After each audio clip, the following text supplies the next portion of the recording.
Hi, എന്റെ പൊന്നാര പ്രവാസി സുഹൃത്തുക്കളോടാണ് എനിക്ക് ഈ കാര്യം പറയാനുള്ളത്. നിങ്ങൾക്ക് ഇത് ഉപകാരപ്പെട്ടു എന്ന് തോന്നിയിട്ടുണ്ടെങ്കിൽ നിങ്ങളിത് മറ്റുള്ള പ്രവാസി സുഹൃത്തുക്കൾക്കും ഷെയർ ചെയ്ത് കൊടുക്കണം. നമ്മൾ വർഷാവർഷം ഒരുപാട് മരണം നമ്മൾ കേൾക്കാറുണ്ട് അല്ലെ. റൂമിൽ കിടന്നുറങ്ങുമ്പോൾ പിറ്റേന്ന് നേരം വെളുക്കുമ്പോഴത്തിന് മരണപ്പെട്ടു കഴിഞ്ഞു, അതുപോലെ തന്നെ ഷോക്ക് അടിച്ച് മരിച്ചു. ഇങ്ങനെയുള്ള വാർത്തകളൊക്കെ കേൾക്കുന്ന ഒരു മാസമാണ് ഇപ്പൊ നമുക്ക് വരാൻ പോകുന്നത് നമ്മുടെ മുന്നിൽ. കാരണം എന്താ വെച്ചാൽ ഈ ഡിസംബർ, ജനുവരി, ഫെബ്രുവരി അതെങ്ങനെയെന്നുള്ളതും കൂടെ ഞാൻ പറഞ്ഞു തരാം. ഈ 2-3 മാസം നമ്മൾ പ്രവാസികൾക്ക് ഒരുപാട് തണുപ്പ് അനുഭവപ്പെടുന്ന ഒരു സമയമാണ്. ഈ തണുപ്പിൽ നിന്നും നിയന്ത്രണം കിട്ടാൻ വേണ്ടിയിട്ട് എസിന്റെ ഹീറ്റർ ഉപയോഗിക്കും, കറണ്ടിന്റെ ഹീറ്റർ ഉപയോഗിക്കും, അതുപോലെ തന്നെ ബാത്റൂമിലെ ഹീറ്റർ നമ്മൾ ഉപയോഗിക്കും. ഒക്കെ ഇതിന്റെ സമയം അടുത്തുകൊണ്ടിരിക്കുകയാണ്. അപ്പം പുന്നാര പ്രവാസി സുഹൃത്തുക്കൾ ഒരു കാര്യം ശ്രദ്ധിക്കണം.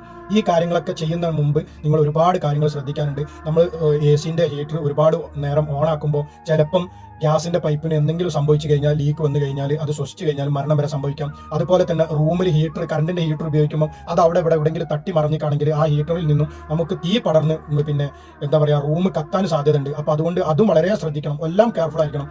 പ്രത്യേകിച്ച് എനിക്ക് പറയാനുള്ളത്, നമ്മൾ തകിടിന്റെ പെയിന്റ് ബക്കറ്റ് എടുത്തിട്ട് അതിലേക്ക് നമ്മൾ കൽക്കരി ഇട്ടിട്ട് പുകച്ചിട്ട് അതിന്റെ ആ പുകയും ഈ പെയിന്റിന്റെ ബാക്കിയുള്ള ആ പുകയൊക്കെ ശ്വസിച്ചിട്ട് നേരം വെളുക്കുമ്പോൾ മരണം സംഭവിച്ചാൽ ഒരുപാട് നമ്മൾ കേൾക്കുന്നതാണ്. അതുപോലെ തന്നെ ബാത്റൂമുകളിലുള്ള ഹീറ്റർ ഉപയോഗിക്കുമ്പോൾ ഹീറ്ററിൽ നിന്ന് ഷോക്ക് അടിച്ചിട്ടുള്ള മരണം. അപ്പൊ എല്ലാവരും ശ്രദ്ധിക്കേണ്ട ഒറ്റ കാര്യം എന്താ വെച്ചാൽ, ഈ ഹീറ്ററൊക്കെ പ്രോപ്പറായിട്ട് വർക്ക് ചെയ്യുന്നുണ്ടോ, അതിന്റെ ഒക്കെ കേബിളുകൾ നല്ലതാണോ, ഡാമേജ് സംഭവിച്ചിട്ടുണ്ടോ. ചില റൂമുകളിലൊക്കെ എലി ഉണ്ടാവും. എലിയുള്ള ഈ റൂമുകളൊക്കെ ആകുമ്പോൾ ചിലപ്പോൾ ഹീറ്ററിന്റെ വയറൊക്കെ ചിലപ്പോൾ ഒന്ന് കടിച്ചിട്ടുണ്ടാവും. അത് പൊട്ടിയത് നമ്മൾ അറിയില്ല, ഉള്ളിലായിരിക്കും. അപ്പൊ അതൊക്കെ ഒന്ന് ചെക്ക് ചെയ്തിട്ട് ക്ലിയർ ചെയ്തിട്ട് ഉപയോഗിക്കാൻ നോക്കുക. വളരെ പ്രോപ്പറായിട്ട് എല്ലാം ക്ലിയർ ചെയ്തിട്ട് നിങ്ങൾ ഉപയോഗിക്കാൻ വേണ്ടി ശ്രമിക്കുക. ഹീറ്റർ ഉപയോഗിക്കുന്ന ആളുകളൊക്കെ ശ്രദ്ധിക്കണം.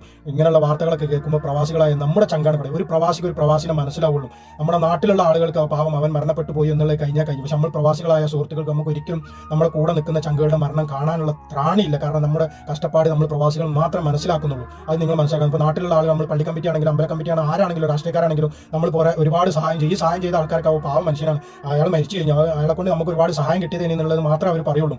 ഒരിക്കലും അവർ നമ്മൾ കുറെ സഹായിച്ച ആളാണ്, നമ്മൾ ആ കുടുംബത്തെ ഏറ്റെടുക്കട്ടെ, അത് ഏറ്റെടുത്ത് ചെയ്യട്ടെ, ആ കുട്ടികളെ പഠനം നമ്മൾ ഏറ്റെടുക്കട്ടെ എന്ന് പറഞ്ഞിട്ട് ചെയ്യുന്ന ആളുകളൊക്കെ വളരെ ചുരുക്കം, 100-1-2 ഉണ്ടെങ്കിലും ഉണ്ടാവും. അല്ലാതെ ആരും ഏറ്റെടുക്കില്ല മക്കൾ. അതുകൊണ്ട് നമുക്ക് നഷ്ടപ്പെട്ടാൽ നമുക്ക് നമ്മളെ കുടുംബത്തിനെ പോവുള്ളൂ. അതുകൊണ്ട് എല്ലാ ആളുകളും ഈ തണുപ്പ് സമയത്ത് എല്ലാവരും കൂടുതൽ ഒരു 5-10 റിയാൽ കൂടുതൽ കൊടുത്താലും ഒരു നല്ലൊരു ബ്ലാങ്കറ്റ് ഉപയോഗിക്കുക, അതുപോലെ തന്നെ ജാക്കറ്റ് ഉപയോഗിക്കുക. ഇതുപോലുള്ള കാര്യങ്ങളൊക്കെ ശ്രദ്ധിക്കുക. പടച്ചവൻ എല്ലാ അപകട മരണങ്ങളിൽ നിന്നും എല്ലാ പ്രവാസികളെയും കാത്തു രക്ഷിക്കട്ടെ. ആമീൻ. ഓക്കെ.